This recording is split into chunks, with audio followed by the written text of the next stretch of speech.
It's the real word. It's the real word. It's the real word. It's the real word. We on a mission and that's bringing y'all the truth.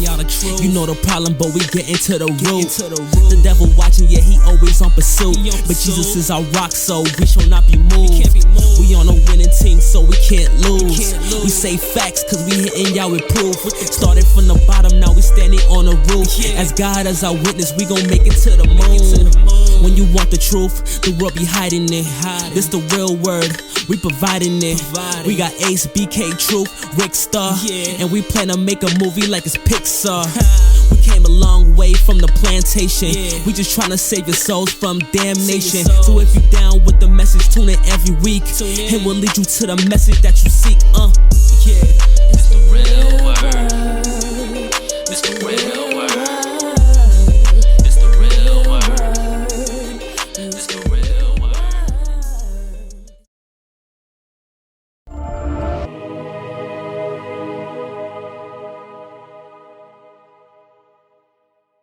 Welcome to the Real Word Season 9, Episode 2. Shout out to everybody who's been watching. Shout out to everybody who's been supporting. I'm your host, Ricard G. Noel, and I'm here with... Kimmel Hall, man. How's it going, man? Partner, let's go. Let's go. And we got a special guest with us today, all the way from Cali. Cali again? So, That's your turn, you know. Well, I was in Cali. I'm in DC now, but yeah. I've been in Cali my whole life. Just moved last week. Really? A week ago? Wow. Yeah, literally a week ago. We drove across the country. Wow. Oh, wow. That's a long drive, man. But hey. So tell the people your name and where you from and things about you.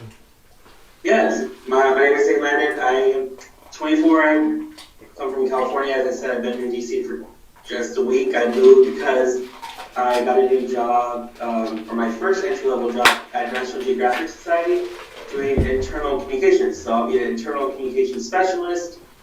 I've always gravitated towards storytelling, and lately, since I am more of an advocate now for mental health and disability, I use a lot of storytelling elements and advocacy as well. And I experienced mental health from a very young age, to suicidal thoughts, to depression, to anxiety, a lot of stuff that I think a lot of people do experience, but just don't talk about it enough. That's real. Wow. So you said a lot right there. You said you're working for National Geographic. That's the National Geographic, right? With the naked African ladies on it? I work for the society though. So they're split into two. There's like National Geographic Partners, which is like a lot of the Disney owns, and then society is what actually funds and gives grants out. Okay, so we a 501c3 nonprofit, so what's up with the grants? You got us? How can we work together? Oh yeah. You gotta be doing environmental stuff. No, we do, of course. So we talk more about that later. You spoke about mental health, so tell us what impact mental illness had on your life. I experienced severe depression growing up, and as a child, I was, more depressed than I would say most of my peers. A lot of my peers didn't really understand where my depression came from, and sometimes it's hard to identify yourself when you have such severe depression that you don't know where it comes from. And like some people can say you can pinpoint it, but sometimes when you have depression or anxiety that's so severe, sometimes it doesn't really come from anywhere. So explain the depression. Like, what was your day-to-day thoughts? Like, were you mad at something? Were you just sad? Or what was the emotion? Yeah, no, I definitely experienced sadness and anger. Probably a lot more anger. And it's hard to kind of pinpoint. Like I was saying, what exactly you're angry at. Sometimes you're more sensitive to other things than you know exactly what you're angry at. Sometimes you're holding this anger, and it can be really hard. Yeah. And when it comes to depression, you just have this sadness all the time, like this chronic feeling of emptiness at times. It's pretty difficult. I know I could speak for in my neighborhood, in our neighborhood, I don't feel we ever really think about diagnosing ourselves. Yeah. Especially during the depression, you're not really thinking about, hey, I'm going through a depressed state right now. You don't really think about it. You just keep feeling it over and over. And I'm thinking I felt like that at some time where, either body shaming myself or even, you know, just feeling, especially when I was a kid, you know, I used to get oh, you sound like a girl on the phone. So I used to want to speak less, you know, in terms of just random things in life kept me quiet and, you know, keeping my feelings in. Would you say letting your feelings out helped you through your depression, or? I think it depends on the right setting, because sometimes you can share your emotions, and if it's not around the people that are going to embrace that, it's going to make you feel worse. I agree. Yeah. So it's just Caribbean parents. It was a good thing. There were times it was a good thing. Sometimes it wasn't. You know, especially when people kind of don't understand where you're coming from, or your emotions, or you're kind of still expected to uphold those societal expectations, and when you're around that, it's not going to be helpful. And you do feel like something's wrong with you because you are told you should be emotional. When you are, it's still a wrong thing to do. But you're too emotional. Like yeah. And when I talked to an actual professional, like a psychologist, there's no problem at all to be emotional and kind of share exactly what's on your mind, which is why it can be kind of hard to do.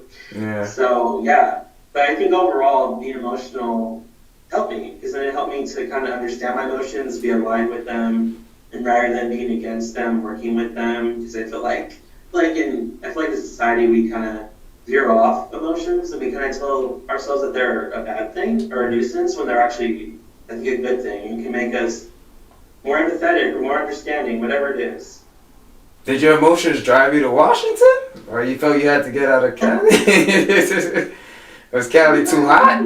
Because you just changed temperatures, man. You know, it changed. Oh my gosh, I would say I'm the biggest fan of California's temperatures. A little too hot for me. Yeah. I mean, I know that California right now is going through a lot of rain, which I'm sad I'm missing. So I do like that. But honestly, because I just graduated with my bachelor's in May, and I told myself, I need to find a job. I was doing an internship at General Motors, doing communications. I wanted to stay because they had a really good culture there, but they had a hiring freeze, and I feel like a lot of corporate America is dealing with that right now. Yeah, I was going to say probably the last 2 years, right? But it seems like regardless of, you know, your struggles, you are still doing good for yourself. Like, you're still aligning yourselves with these big companies, General Motors, National Geographic. You're still doing well for yourself. So you're overcoming these difficulties. What are some ways that you was able to do that? Well, again, I was in a good place where my parents knew and sought out mental health professional help. And how did they know? I'm curious to know. How did they know? They just knew from experience. Because a lot of people in my family experience mental health. So, my parents knew about medication and making sure that we seek a therapist or psychologist. But I understand that parents don't know about those things, and parents don't know about mental health, especially when mental health in certain households is taboo or it doesn't align with religious beliefs. Like I said, in my community, I feel a lot of us do not even think about that side of things, like mental health. We're so just in it. Yeah. So what helped was having parents that knew about it, and I hope more parents become aware of it. I'm not saying psychologists and therapists is the only way to go. There's definitely different ways to address mental health, but I think it's a good way that many people should one day hopefully can pursue if they do need it. So that helped a lot. And then just my parents just being understanding and aware of it. So when I would have outbursts or I would be emotional, they would kind of understand where I was coming from rather than not understand and vilify those emotions. So those are some things that helped me the most, is just having that support system. So were you ever diagnosed with a mental illness? Yeah, depression. A long time ago. Okay. I don't remember exactly when, because I was pretty young, and my psychologist. So that's good that they saw her for a call. long time. I saw her for 7 to 8 years. So I saw her for a long time. So I don't remember exactly when, but yes, I was. Okay. So what do you feel like was triggering your depression? Yeah. Did it come from a trauma, or not to get too personal, but you know?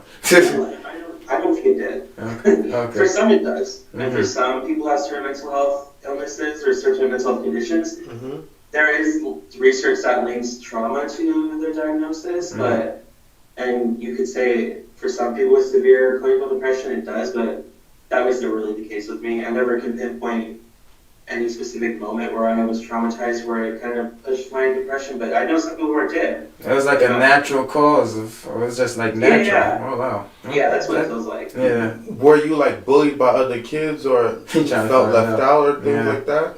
I was a little bit, but not dramatic. Yeah. I did experience it, but I've heard some really bad stories of people being bullied, and my experience with bullying doesn't even come close to that. Okay, I understand. No. Did you feel like there was like some changes in your life that were going on that made you upset or?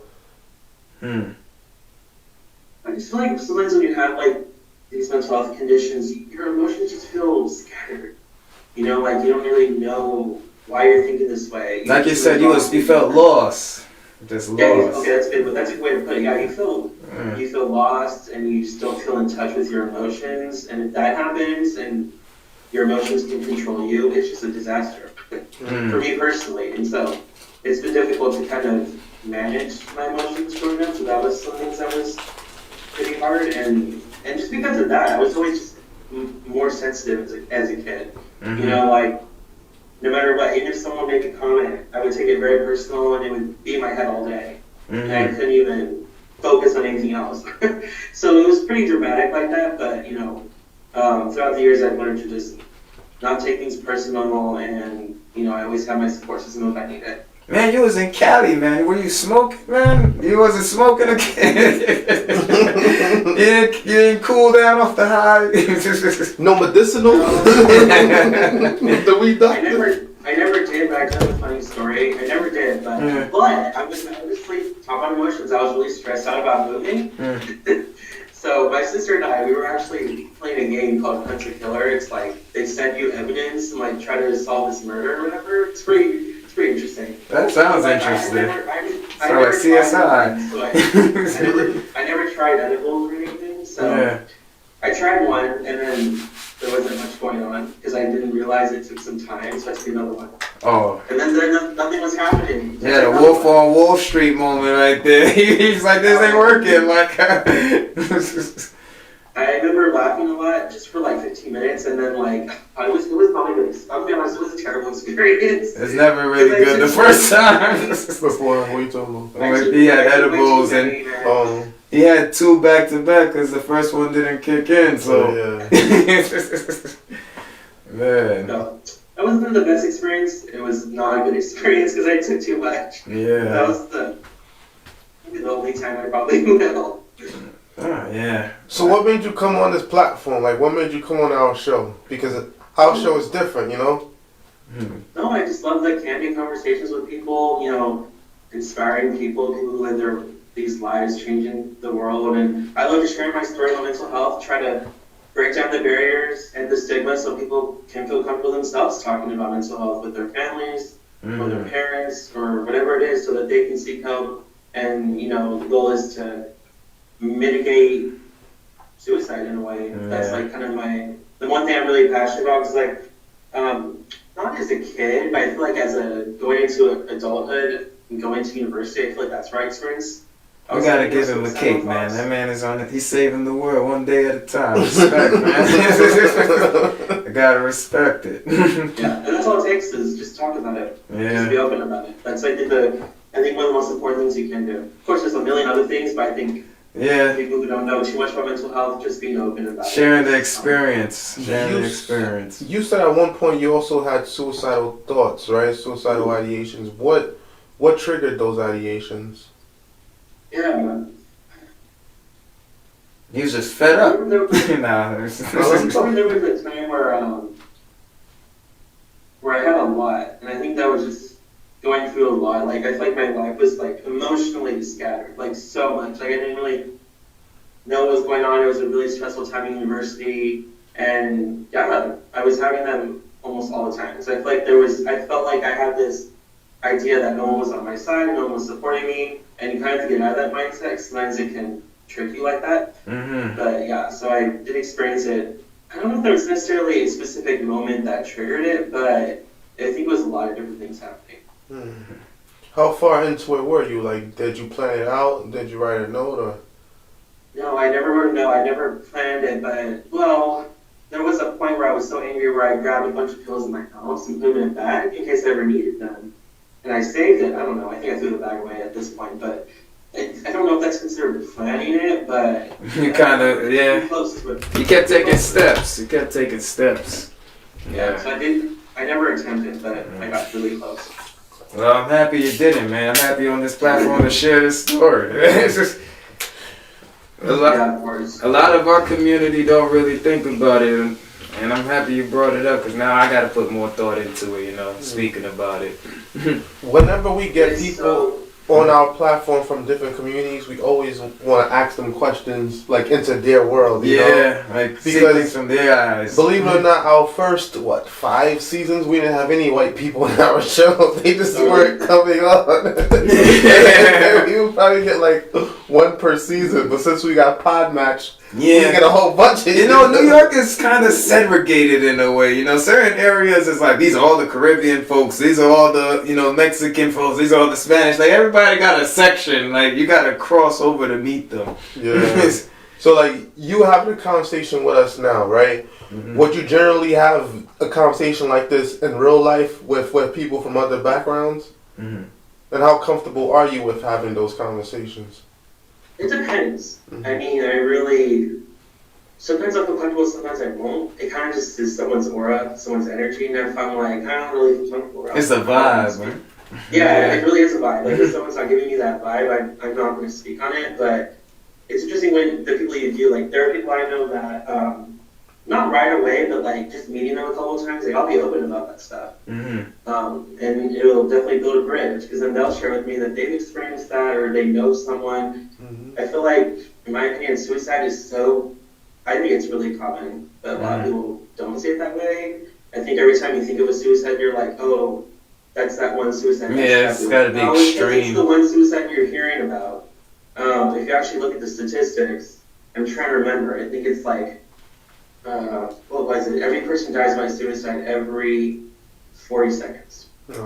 That's ridiculous. And most are men, of course. 80% of suicides are men. Why do you think that is? I was going to ask the same thing. Why do you think? Oh gosh, I don't. I don't personally. I do feel a lot of the movies recently have been, against men. Based on my research, they say it's because men have more access to deadly weapons, like guns. More men have guns. So there's just more opportunity. And men are prone more to violence. Like. I see. Could make, more extreme actions, Could be that.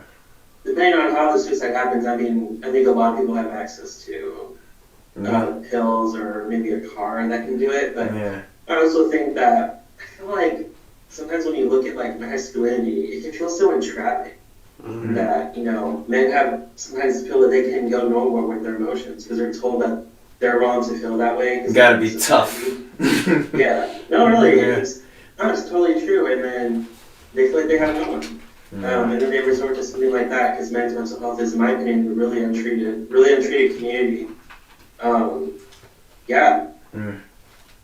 We was talking about in the car about what qualifies as masculinity. We were kind of stumped on it because it was like the initial instinct feels like you got to be tough. You gotta, not be so sensitive to things like where you shouldn't be, body shaming your friend or so on. But in the aspect of when we was growing up, we used to compete a lot in sports. Men are usually in competition of things, so we're usually trying to push the other person by telling them their flaws. You too slow, man. You too slow. So in the aspect of you gotta go faster if you want to compete with me. Mm-hmm. But nowadays it's like that's that's bullying. So I feel like they kind of confused. I'm even confused myself because I'm like I'm not even sure what y'all want me to do. Really won't. That was a very masculine song, right? But now everybody's singing like really, So it's like it's such a line that's so touchy. But what about people like Andrew Tate, the ones they say have toxic masculinity? What about them? I'm not even sure. Tell me more.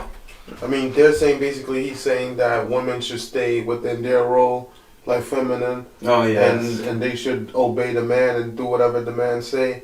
And then closing thoughts. Yeah, and then on the other side, he's saying that a man should be manly, that a woman should supposed to serve him and do whatever he says. But then recently they locked him up for human trafficking. They said that he was pimping girls on the internet. He was controlling their OnlyFans and taking over women. He wasn't even paying them. I don't know if he was. I think that's the real crime if he's not paying them. But in the aspect of that, other than the trafficking part, obviously he went too far. But other than that, I do feel that some cultures have, there's still a feminine aspect of it. You know, in our culture, I feel, especially when I'm watching television, I feel like they try so hard to make the woman the man in the relationship. I mean, they even went as far as to make a movie called The Woman King. And it's like the twist on... Or think like a man. Yeah, it's like everything is trying to push the woman to be more manly. And I'm like, well, other cultures don't necessarily follow that. So who's pushing the men to be manly? I mean, I don't know why the media do what they do. Mm. I'm going to be honest with you. It always feels like population control to me. Because if the woman don't get with the guy, there ain't no multiplying. Like, that's the only aspect about it I think is true. Like, so what about you, Zane? Like, growing up, what were the gender rules in your family and within your community? How did they teach it? Were they even teaching gender rules? What's your background? Like, where's your family from? Family's interesting. My mom was German and Chinese, so she had a pretty interesting background. My mom's side of the family, they had an interracial marriage. My grandpa was completely Chinese, and my grandma was German. Wow. And they met during World War II when he came over to Germany in the Air Force. So, and then my dad is completely Mexican. So my dad and his family, they're from Mexico, and my great, I don't remember which great, but he actually came from Mexico, and he was being targeted because he was a priest, and that was when they were murdering priests. And so he actually immigrated from Mexico to America. So that's the story of both my families. So you're Mexican, Chinese, German. I don't know how much they're taught. Like, for me, I know like some households teach them, but for me it was like, I don't know what the gender roles were. The only thing I knew was that my dad was like the breadwinner, because he would work full time, my mom would work part time. And when my mom wasn't watching us, I would be watched over by my grandparents. So it was a team. I never really saw like what the gender roles were. I saw that with my parents. They had their fights. They both respected each other. They both loved each other. That's why, like, for me, when you define masculinity or femininity, it's like, I mean, masculinity is what a man exhibits, femininity is what a woman exhibits, but it's like, it's hard to define because what exactly is that now? Yeah. I mean, you could say that a man is supposed to be the protector, the provider. It's like, well, they both should be. Like, in your relationship, you both should be protecting each other. Like, I understand, though, like the man to protect his lady or his husband, whatever, but it's like, I think everyone should be doing that. You know, I think everyone should support their family. Everyone should be, you know, working if they can. You know, you each have a role, and I think it's determined by you. Whatever your roles are, you know, if it's the woman who works full time, if it's the man that stays at home, watches the kids, whatever it is, who cares? Whatever works for you. I don't think you need to buy into what society the relationship should be, you know? I respect that. Whatever works for you, unless it's not, you know, toxic. Yeah, low vibrations, you know. Gotta stay away from the low vibrations. So what about you? What have you felt worked best for you? Like, tell the people how old you are and like what has worked best for you within your life. So I'm 24. So I'm from the Gen Z generation. Check that. But am I 90s baby? That's it? I don't know. I think I got Gen X. I got Gen Z. Alright. But your question, I would say, I don't know. Where you find your you know, it might be a secret, but where you find your inner peace, you know, your zone where you just yeah. Where you find that? It's hard though. I think like that's one of the hardest things you can do is find your inner peace. I think that's like the mission, the top thing that you're looking for. Like everything you're doing, well, everyone has different goals, but I think a lot of people are trying to attain that inner peace. And of course, it's different for everyone. But for me, it's like being surrounded by people that bring out the best in me, but also challenge me. So I'm always growing as much as I can. Being around people that unconditionally have a love good and support team. you. I think that gives you inner peace, and I feel like also this culture we have a hard time like loving ourselves and delving into self-care. And I think when you surround yourself with a positive community that brings the best out of you, you feel better about yourself. You find more inner peace. You find more meaningful relationships. You have a better outlook on things. So I understand that some people can't control who they're around, especially if it's family. Yeah. But I think it's it's good to recognize that. You need that. I need more. I need more than what my family's giving me or my family. Maybe you're not in a good relationship with your family. I don't know, whatever it is. But trying to find people that can have a positive influence on you, and that's hard because I watched several videos that was popular on YouTube at one point where people were in their 30s and late 20s that were saying they have no friends. You ain't lying. It's a very normal thing. I don't think a lot of people think that because every time we think of someone who has no friends, we think there's something wrong with them or we call them a loser, which I think is messed up. Someone may not have friends because... That just reminded me of like high school. I just had a flashback like...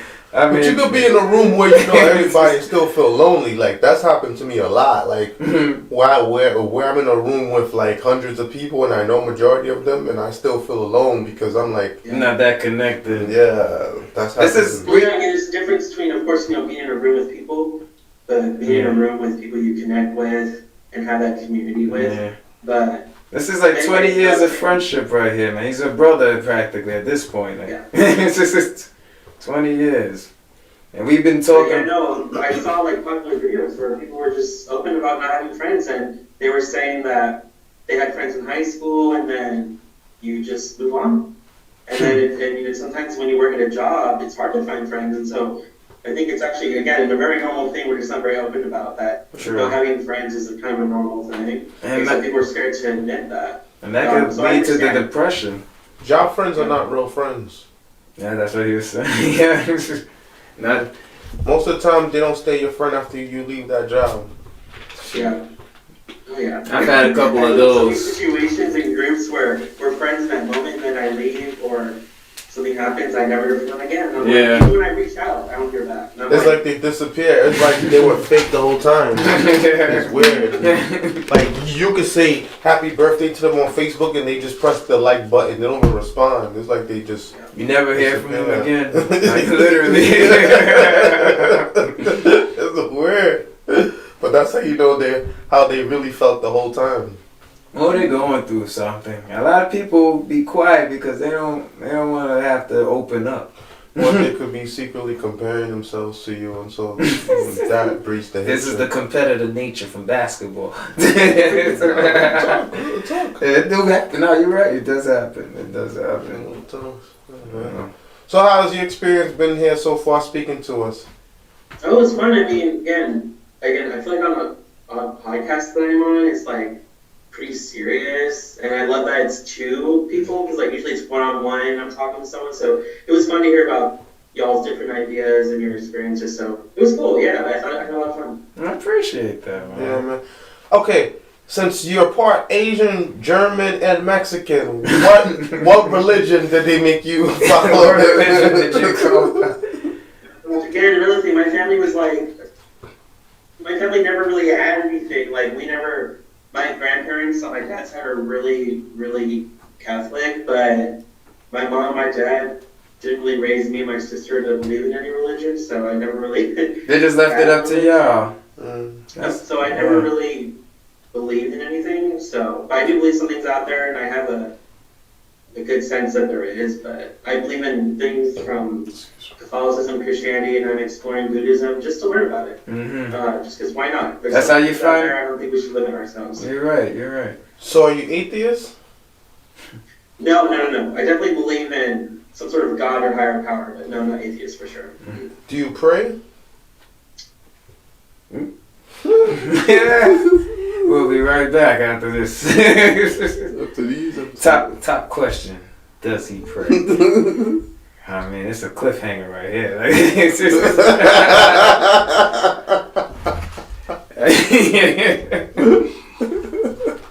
well, let's see if he's able to come back. I mean, man, that's a lot. Yeah, man. What do you think about all that? Listening to his story, I think his parents did not force him to be religious, but they did help him. It sounds like he had a good upbringing. That's awesome. Hey man, we back. You know, we got the free version of Zoom, so we only get them in 30 minutes. I thought it was 45. That's why. It's supposed to be 45, but they don't let you pick 45, so you gotta pick 30. Wow. Yeah. Okay. So they cut you off because, you know, it's the free version. Got you. Yeah, man. I still use it real. Yeah, I still use my Zoom from grad school. Shout out to Fordham University for the free Zoom. You know, I was watching something yesterday. They said LeBron don't pay for nothing anymore. He's like, yeah, I don't pay for Pandora. I get the commercials and everything. Like, I don't care. I'm not paying for that. Like, I'm not paying for these subscriptions. Yeah, man. So, how was your upbringing? Tell us more about your upbringing. Oh, wait, the religion. We gotta get the top, the religious. Well, no, he answered it, right? Yeah, he did answer. Yeah, sorry. He said he asked if I prayed though. Oh yes, they prayed. Yeah, there you go. Do you pray? Not regularly, but when I feel like I really need to, I do. And how do you pray? Like, how do you? I remember what one of my friends told me that when he was in a bad place, he surrendered to God, which I don't really know what that meant. He sent me a video of Oprah sharing that she had that experience, that she surrendered to God, and I thought it was really interesting. We gotta pull this video up. I haven't done my phone, but it's in the back of my head if I ever need that. So yeah, I think it's an interesting idea. Oh, surrendering to God. Yeah. It's like a humbleness. Excuse me. Speaking of that, the other day I went to a church in Queens to preach because I'm an ordained minister. So I went out to go preach at our church in Queens, and then the pastor that had invited me to come preach as a guest speaker, he was like, yo, there's a lot going wrong today, but we're going to put our trust and our faith in God. Because the person who was supposed to do praise and worship wasn't there. The sound equipment was messing up. It was snowing. There's a lot. Like, so people came in late or stayed home. There was a lot going on. So I watched this pastor. First, I watched this young man. Like, he preached. I mean, he prayed from the heart. And the way he prayed was almost like he preached. And it was like everyone in there had like tears in their eyes, including me. Oh, really? Yeah. And then the pastor came, and the pastor started doing praise and worship, and he's doing praise and worship while preaching, and then they break into a prayer, and it's like everyone in the room is praying in unisex, like he'll say a line, then someone else say a line, then someone else say a line, and they got the women in the background crying and ad-libbing and yelling, and then, but it's all mixing it together. And then, like, tears started flowing down my eyes, and I'm like, like, what's going on in here? Yeah, like, sounds like an experience. Yeah, it was like the Holy Spirit was really there, and that was in like a small church, I would say, with maybe 50 people, and then I went to a convention with over 300 people, and I felt in a room alone. So it's like, things like that, like, you just begin to see it for what it is, like where is God and where is God not, And where God gets along too, because, man, that sounds like everybody, like you said, it was in unison. And thinking of like teams, in terms of even sports, it's like you gotta kind of be all together on the same page to really feel it. Yeah. I kind of wish I was there. It's like when you're in a sports game, you hear na na na na. Yeah, it's like in unison, everybody feeling the same vibe, like the Holy Spirit working, man. But that goes back to what you were saying, Zane, surrendering fully to God, surrendering to the will of God, surrendering all. There's a song that we used to sing, I surrender all. Yes. And when they do the I surrender all. Yeah, that's usually when they do the altar call, when people come up and they give their life, and I used to hate it, I can't lie. Because I used to think y'all were doing this so I could give up my money. I can't lie. I used to be like, this is a scam. Like, y'all played the perfect tool to influence my mind during the time where it's like, yeah, take my wallet. Like, they would play that most of the time when they would pray over people or like ask people to convert for the most part, like that. See, influence. Yeah. So Zane, tell us about your childhood. Did you have a great childhood or a bad childhood, or how was it? No, I think I had a good childhood. You know, I had a good relationship with my mom, with my family. You know, all families have ups and downs. Well, can I ask one more on top of that, just to add to that? We're both raising kids. I need to know, were you like given a lot of responsibilities from like young, or were you like, did they just let you flow? That they was like, hey, wash the dishes, hey, make up your bed, or was it just, you know, you just lived? Kind of just lived. Okay, freedom. It's Cali life. Cali life, yeah. Well, what type of neighborhood did you grow up in? What? What type of neighborhood did you grow up in? Oh, I grew up in like suburbia. Okay. Like, what was it called? I lived in an interesting city. I lived in Chino, and Chino's interesting because we lived in like a suburbs, kind of, but it wasn't like nice suburbs. What do you mean? I'm sure you know what I'm talking about. It wasn't necessarily suburbia, but it looked like it. But it wasn't like a nice suburbia, and around the area there was a lot of animals. Like there was a lot of farmland. So it definitely didn't smell the best at times. That's like more country style. Kind of. I mean, it wasn't necessarily in the country, but like it kind of felt like it at times because the way it smelled and there were farms around. So yeah, it was interesting. That sounds interesting for real. Would you say that you had a stable household growing up? Yeah, I mean, my parents did not want me to worry about things that they did. You know, they struggle with money like a lot of families, being on the lower spectrum of middle class. So, yeah, I wouldn't say I struggled in that area, but I know my family did. And they were always worried about something happening. So one day the car broke down, they had to pay $500. That was a lot for some people. That's a lot for some people. Especially back. My family worried about that, and we never really vacationed because, you know, my parents were always focused on finances. And I don't remember when, but it was years ago, my family finally paid off the house. And so the house is... Congrats, man. That's a mission for everybody. Yeah, it is. So they really focused on that rather than kind of going on expensive vacations, which I think was a smart thing. Financially. Maybe they regretted a bit, but I think it's nice to have something you own. And now, if my sister and I ever need it, it's there. Yeah. That's a great thing, man. That's a great thing. And tell us one more time what you studied in school and what school you went to. I went to Cali in Pomona, which is a pretty big, like, engineering school. It's a polytechnic school, and I studied communication. So that was my major. I know a lot of people be going off about communication as a useless major, but... I mean, it sounds like it's working for you, man. No, it isn't. I don't think any major is useless. It might sound useless, but it depends on what you're doing with it. So, like, someone who's studying communication, like, everyone knows how to communicate. One, no, they don't. He took pride in that. He's like, hold on, this ain't for everybody.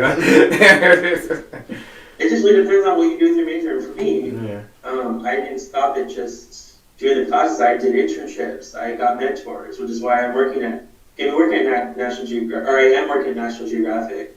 I had mentors at Meta, you know, which is formerly known as Facebook. I had Twitter mentors at Dell, T-Mobile, so you tapped in, man. So I sought them out, you know, and there are companies and organizations out there where you can sign up and just get a mentor. So you have to just look for these things. I feel like if you leverage those experiences, it's a lot more than just a piece of paper, your degree. Because I learned a lot more with my internships and jobs than I ever did in school. Wow. I could get that. So what was some of the most important things that you learned through your internships that you would like to share with the people today? With my internships? Yeah, with the, working under your mentors, under your mentorship. Yeah.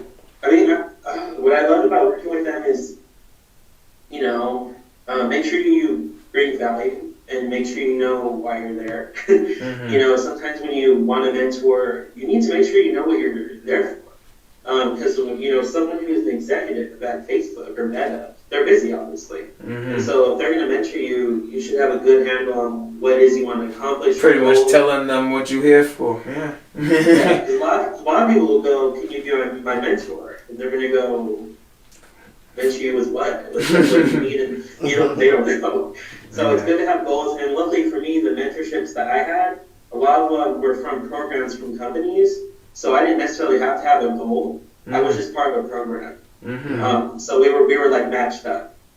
So that's what I would say. What I love about having these mentors is they each kind of held a different purpose. So sometimes they would give me interview tips. Some would really question me on why I thought certain things or how I was getting a job or whatever I was doing. So all of them had different, you know, how do I say this? They all had like different expectations and different ways of doing things, which is why I think it's good to have several mentors, because you're not getting that one perspective, you're getting several. Yeah. So I think that helped me the most. And I'm not saying that these mentors got me a job, because they didn't.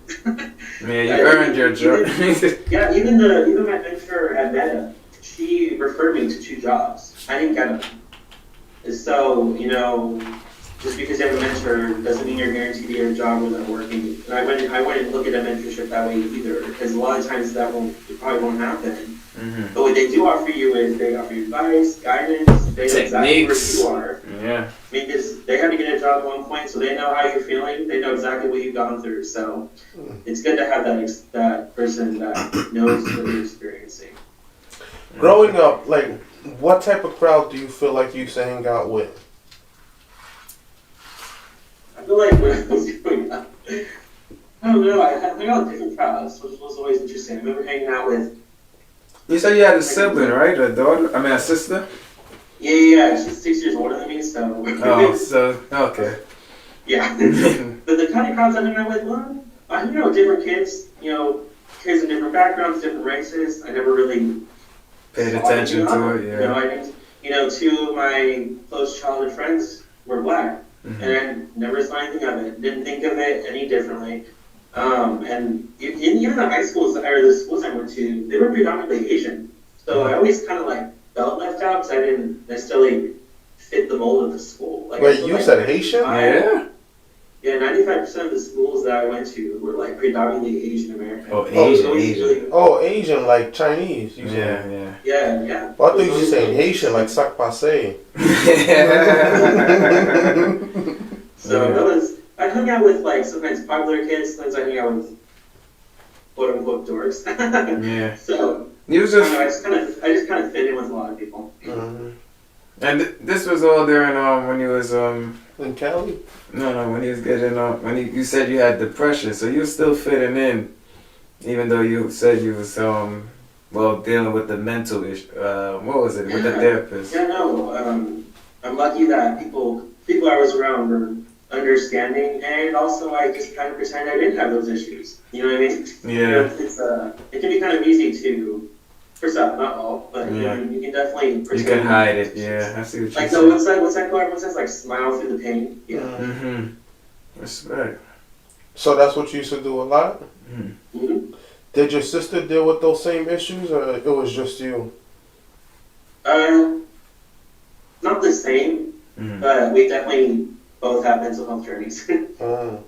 So maybe we all need it. So perhaps mental illness. We all need it. Yeah. So perhaps mental illness runs in your family. You're saying? That's how, again, like I said before, that's how my family knew a lot about it. Okay. It's hard to put a word on it, but. So what do you feel like was some of the biggest hurdles or adversities you had to overcome to reach the point you're at now? I mean, mental health. I also grew up neurodiverse, so I had trouble in school a lot with focusing and paying attention. So I was on a plan that gave me modified homework, all that stuff. And then a lot of understanding my identity, because I share a lot of identities. Not having a religious identity, always being racially ambiguous, all these different things. And then also when I went to university, no one in my family's ever gone to university, so I was the first generation student. Mm-hmm. So navigating university was pretty hard because I didn't know anyone that had gone through it in my family. He was the first to experience it. Wow. Yeah. So it was interesting. He was leading the crew from there. He was telling them all the stories. Oh, so your sister didn't go to university? Huh? Your older sister did not go to university? Yeah, she tried. It just, university's not for everyone. Okay. I understand. So you went through and let them know how. You the blueprint from now on. Yeah. Yeah. So 10 years from now, where do you see yourself? Like, what goals do you have for yourself? I definitely want to, keep moving forward with the communications plan and become maybe like a communications manager, interim comms manager. My dream is to work for Google or Microsoft for sure. Not Meta? Not Google Meta? Microsoft. I mean, they're like good, stable, good companies. They ain't firing a bunch of people recently. Yeah. But hopefully in, like you said, next few years, they'll be over that, and then I could go work there, and it's a little more stable there. Yeah. Awesome, man. You would work for them in communication in what sense? What's the job required? Well, what do we want to do? Yeah, over there. Yeah, it really depends on. Yeah, I would love to because Google and Microsoft, they do a lot of work in accessibility, like making sure that technology and things are accessible for people with disabilities, which I'm really passionate about. So being able to be on a team where they communicate accessibility would be really interesting. That would be pretty fun. Okay. Yeah. So it's your turn to ask us questions now, because I think we asked you a lot. Oh, my turn? Why you ask questions? I usually don't get to. I mean, if you're open to it, growing up, did you experience anything with mental health that like you said, you didn't think about it back then, but looking back now, did you maybe think you were experiencing that? Oh, definitely, man. I definitely wasn't talking. You could ask him. I was not trying to speak to people and open up, I was very reserved. It's weird because at the same time, I was still mixy, in terms of sports. I always bonded with one or two friends, and then everyone else would gather, and I would be like, I have to bond with these other people too, even though I'm not, comfortable. I could definitely say though, you are right. It is great to have good people around you, because that had opened me up in terms of my own character. I started, being comfortable with being myself. But man, I wish I was able to look back and talk to myself and be like, man, you was going through with nothing. Like you could have battled through that with somebody to mentally guide you. In my family, my father didn't live with me, so I just had the female perspective of how to communicate. I didn't build my own masculinity, my own toughness to communicate and be open with myself. That's what I dealt with when I was younger, I would say. Me, I could say that I've dealt with it since I was young. Like I remember in church I used to always separate myself a lot because I felt so outcasted. The fact that, I'm going to church and I'm so different from all these other people that's putting on this facade, but at the same time I have to be real and true to myself. So I go to church, but I understand the streets too. So it's like I always felt out of place. You wasn't a goody-goody, but you wasn't bad. Yeah, I felt out of place. Like I had to walk between two worlds.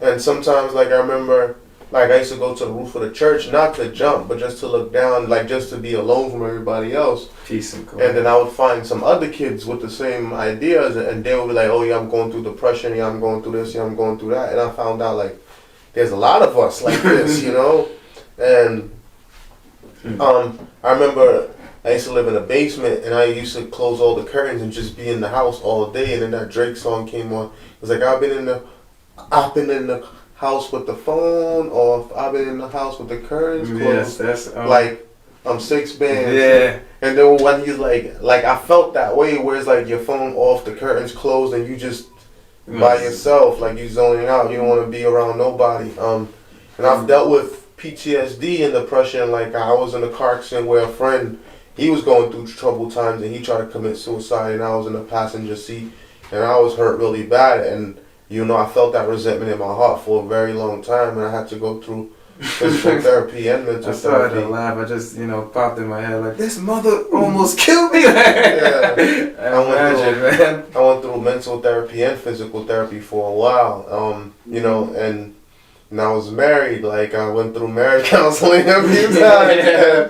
You know, even now, like, I have a master's degree in social work with a clinical concentration in mental illness and chemical addiction, and that's what I specialize in. I've been working in MICA shelters for the mentally ill, chemically addicted for the last 7 years. Like, I'm a clinical director now at the facility I work at. And you know, I kind of specialize in it a little bit. I even did psychotherapy for a year and a half as a psychotherapist. So I understand it more than other people, and I'm able to sit back and process that information and even understand it for myself and those around me. That's why I was asking you those questions at the beginning. You know, I was kind of psychoanalyzing you when I was asking you about the trauma and the things in your life. I could tell some things you were guarded about, you didn't want to share with us, and that's understandable. You know, this is a public platform. It's the first time we're meeting, so I could understand that. What is it like being a clinical director? That sounds so interesting. What is it like? You get to hear people talk about all the things that they scared to say out loud, you know? All the things that you see, like it's almost like you get to go inside of people's households and understand the dynamics, you know? Almost like the questions I've asked you, like this whole entire conversation, I probably was psychoanalyzing you. Yeah, you was asking some pretty personal questions. Yeah, asked him about his religious background, his family background, his grandma, his grandfather, where he worked, like what school he go to, what neighborhood he grew up in, like how was it growing up? I don't even know you like that, bro. Like, all those questions. It was like I was processing like what could have occurred in his life to bring him this clinical depression, it sounds like. And then he said that it runs in his family, and I'm like, okay, then that clinical depression could be connected to schizophrenia or schizoaffective, depending on how long that depression lasts or how deep you fall into that depression or what symptoms you have, or if it goes treated or untreated. So, but then so how is it, man? Every day you have to hit, you know, the deepest thoughts. I mean, it shows you the world for what it really is. Like, you know, I could talk about it, but a lot, you know, they all say the truth is stranger than fiction. Yeah, and the truth is stranger than fiction. Like, there's a lot of evil in this world, man. A lot of evil people, you know, they abuse and molest children because they were abused and molested, and then it's a cycle of trauma. Then we try to do drugs or harm ourselves to get rid of, you know, those thoughts or those ideas or to deal with that trauma, and then you put yourself in predicaments or situations, and the cycle continues, you know. And sometimes it could be economical, sometimes it could be passed on trauma, biological, sometimes, you know, nature, nurture, like how you raised or where you was raised or how you was raised. That plays a huge part, yeah. Yeah, all of that plays a part into it, you know. So, man, where's your peace? Where you find your moment of peace? Because I know you're passionate about it, so I guess that could bring you peace too, that you're helping. My peace is my anchor. Like, you always gotta find your anchor, and the more I thought about what the anchor is, like what is the anchor, the place that you feel safe. Like Superman had his what's it called? The castle. Yeah, he had his fortress or what? Fortress of Solitude. Yeah. Basically, and where he found peace, where there was a place that only he could get to, and I feel like that's how I am in my house. Like, you know, around family, around people that I know is really gonna be there for me because they really been there for me. You know, you can't say you're gonna be there for me and never been there for me. Actions speak louder than words. So like that's where I find my peace, and you know, I'm rooted in Christ. Like, I'm rooted in God. Like, yeah, I really believe in that. Like, I really, like, God has changed my life, and you know, you've seen the miracles that God has done through me to help others. Like, where we at? You know, so that's not cap right there. Like I said, last year we fed over 2,000 people, bro, and I don't even know how.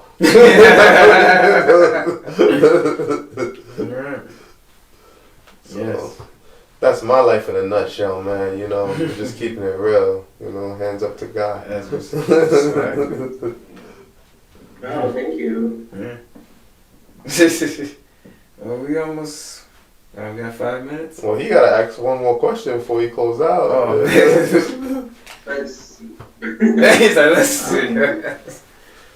Yeah, we from Brooklyn. I don't know if you know New York. You know, tell me from the floor, so you already know. From the floors, you know. We both got on I'm curious. Timbs. You said you're both fathers now, right? Yeah. What's that like? What's that been like? Well, we both got daughters, so that tells you a lot. So you know, I think you've heard a bit the rumor that all dogs get daughters. So you know, we started looking. I ain't gonna lie, both of us when he got a daughter, I was like, he's like, yeah, man, it shows what you've been doing to the women all these years. We all got daughters, bro. Me, him, Emmanuel, Yves. Well, yes, there's a list of us, and it was like. But other than that, man, it's you know, it kind of feels like your life kind of made you have to repent in a way. Like I'm like, all right, you know, I got to be even better to my daughter than I've been to any other person right now. Like, right. So having kids, you just most of the times that's where I kind of figured out, you know, my errors and my mental issues from the past. Because I was like, we asked these questions. I asked some of my questions more so because I'm trying to, you know, see if my past was, you know, average. Was it just like an average thing to go through, like, you know, depression or not feel able to communicate? Because I don't want my children to go through that. So I started looking back into myself to find out how I can help her. That's what kids did to me. I feel like having my daughter, like, and having a family, it made me feel a sense of responsibility and a sense of pressure that I feel like I needed to get to the next level. Yeah. It pushed me to, like, you know, stay motivated, stay hungry, to never be complacent, you know, never give up, wake up in the morning and know that I'm living for someone else besides myself, know that whatever I used to do before, I gotta do it twice as hard. Yeah, 2, 3, 4, 5 times. Plus a safety on the back, you know? And, you know, I gotta protect myself, I gotta protect her, I gotta protect everybody else around me, you know, I gotta make sure everybody's safe. I gotta make sure I get home every night, you know, on top of that. It's like extra. So you gotta be a superhero and you gotta be rooted and humble at the same time. So every day is a new experience. Every day is something new, you know. Yeah. But it's a blessing, though. It's a blessing. You know, a lot of people don't even get to experience that blessing. So true. One thing I look at too, you know, because I grew up with him, and I told you, you know, my family was, you know, kind of broken in the sense of not really family-like, you know, just my mother and me. And, you know, I grew up coming by his house very often, you know, for his little brother and just for the family feeling. I always felt like so welcome there, you know. So I was it made me think, like, man, you know, family is so important. It could just build you up, and it reminds me of a team. So I'm always, when I had my daughter, man, I was like, I need a team. Like, we need a team. I need to make sure she get that team feeling that I didn't grow up with, you know? Yeah, that's why I say it takes a village to raise a child. Yes. Yeah. And that is very true. That is very true. And there was a time every day I used to come home, I used to see this guy on my couch. I was like, yo, how you get inside, bro?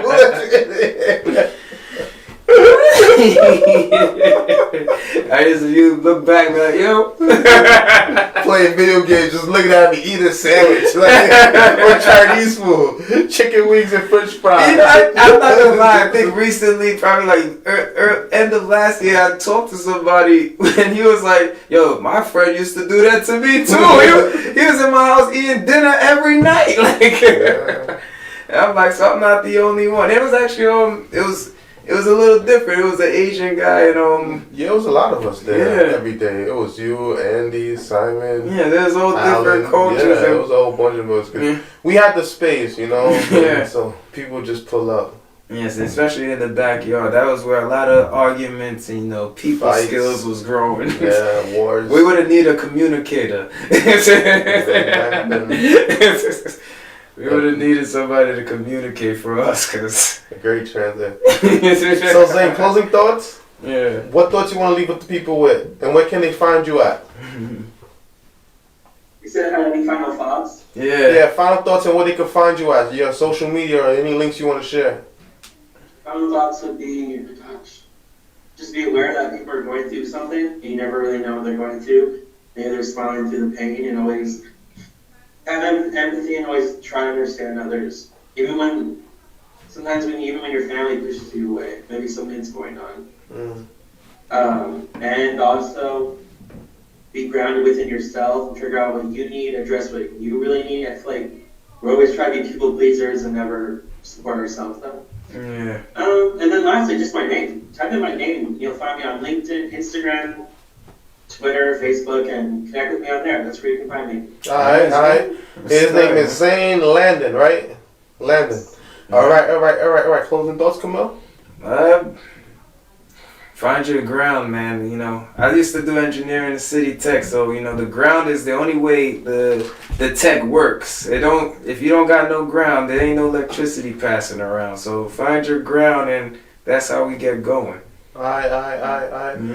And my closing thought is you can always find us online. Check us out on Facebook, facebook.com/therealword7. That's 7 like Mike Vick, or just check Facebook, The Real Word Ministries. You could also go on YouTube, youtube.com/therealwordtv, or The Real Word TV as one word on YouTube, or The Real Word Ministries Inc. on Instagram, at The Real Word Ministries Inc. on Instagram, or just Google The Real Word Ministries Inc.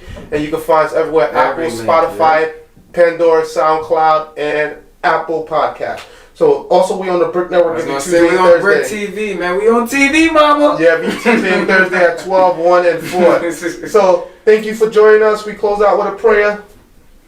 Zane, you want to pray for us, or too much pressure? No. Yeah, let's go. All right, go ahead. You want me to pray? No. He's like, why is it quiet so long, man? If you want to lead it, you can lead it. Alright, dear Heavenly Father, we thank you for this moment of time. We thank you for this opportunity to be here together as one. Continue to order our steps, Lord. Bless this platform that we have created, but only with your guidance and with your wisdom and understanding, Lord. We ask you to bless our brother Zane that came here today. Bless Kimmel and his family who's always here with us. Bless my family and everything that we're doing, and bless his ministry in the name of your son Yahshua as we pray to Holy Father. Amen. Amen. Good night and God bless you, people. We see you.